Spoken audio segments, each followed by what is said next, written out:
High court చెప్పినట్లు తెలంగాణ స్థానిక ఎన్నికలకు ముహూర్తం కుదురుతుందా లేదంటే మరింత ఆలస్యమయ్యే ఛాన్స్ ఉందా? బీసీ రిజర్వేషన్లు పెంచుతూ పంచాయతీ చట్ట సవరణ ఆర్డినెన్స్ కు గవర్నర్ ఎప్పటిలోగా ఆమోదముద్ర వేస్తారు?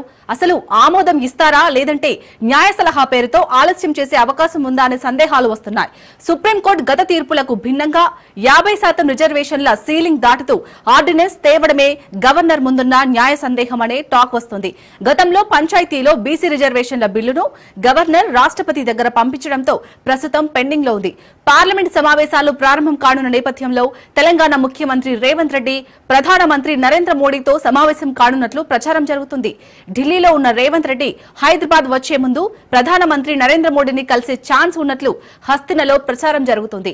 రాష్ట్రపతి దగ్గరున్న పంచాయతీ రిజర్వేషన్ల బిల్లుపై మోడీతో మాట్లాడి 9వ షెడ్యూల్లో చేర్చేలా తగు చర్యల కోసం విన్నవించే అవకాశం ఉన్నట్లు తెలుస్తుంది. బీసీ సంఘాల నుంచి ప్రతిపక్షాల నుంచి 42% బీసీ రిజర్వేషన్ల కోసం రేవంత్ సర్కార్పై తీవ్ర ఒత్తిడి ఉంది. బిల్లు తెచ్చినా ఆర్డినెన్స్ చేసినా చివరకు 42%తో ఎన్నికలు జరగకపోయినా స్థానిక సమరం మరింత ఆలస్యమైనా రేవంత్ సర్కార్ తీవ్ర విమర్శలు ఎదుర్కోక తప్పదనే విశ్లేషణలు వస్తున్నాయి.